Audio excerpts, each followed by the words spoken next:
بسم اللہ الرحمن الرحیم۔ حضرت سیدنا ابوبکر صدیق رضی اللہ عنہ کی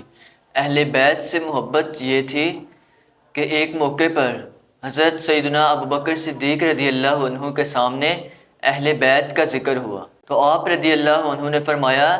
کہ اس ذات کی قسم کہ جس کے قبضے قدرت میں میری جان ہے کہ رسول پاک صلی اللہ علیہ وآلہ وسلم کے قرابت داروں کے ساتھ حسن سلوک کرنا مجھے اپنے گھر والوں سے زیادہ اچھا ہے، اپنے گھر والوں سے صلہ رحمی کرنے سے زیادہ اچھا یہ ہے کہ رسول پاک صلی اللہ علیہ وآلہ وسلم کے گھر والے رسول پاک صلی اللہ علیہ وسلم کے قرابت داروں کے ساتھ حسن سلوک کیا جائے، اور یہی مجھے زیادہ پسندیدہ اور زیادہ بہتر ہے۔ اور حضرت امیر معاویہ رضی اللہ عنہ سالانہ وظائف اور کئی بار اہل بیت کی طرف نذرانے پیش کرتے، تحفے تحائف دیتے، اور حضرات حسنین کریمین کی خدمت میں بے شمار تحفے تحائف بھیجتے۔ اور یہ بھی ایک محبت کا انداز تھا کہ آپ رضی اللہ عنہ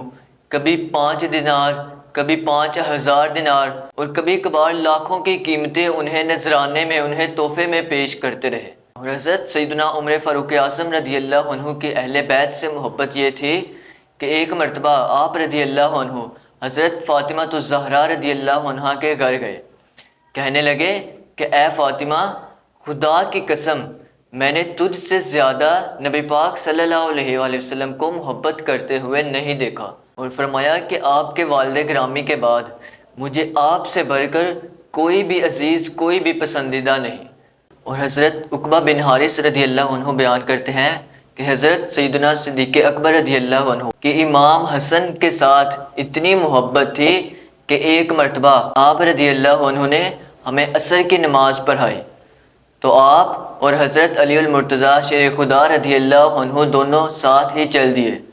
تو راستے میں جب حضرت امام حسن رضی اللہ عنہ کو دیکھا تو حضرت ابوبکر صدیق رضی اللہ عنہ نے ان کو اپنے کندھے پر بٹھا لیا، اور حضرت سیدنا صدیق اکبر رضی اللہ عنہ نے امام حسن کی طرف چہرہ کیا اور کہنے لگے کہ خدا کی قسم آپ کی شکل، آپ کی صورت آپ کے والد حضرت علی المرتضیٰ شیر خدا رضی اللہ عنہ کے ساتھ بالکل نہیں ملتی، بلکہ رسول اللہ صلی اللہ علیہ وآلہ وسلم کے ساتھ ملتی ہے۔ تو اس وقت حضرت علی المرتضیٰ رضی اللہ عنہ بھی پیچھے آ رہے تھے، اور وہ یہ بات سن کر مسکرا پڑے۔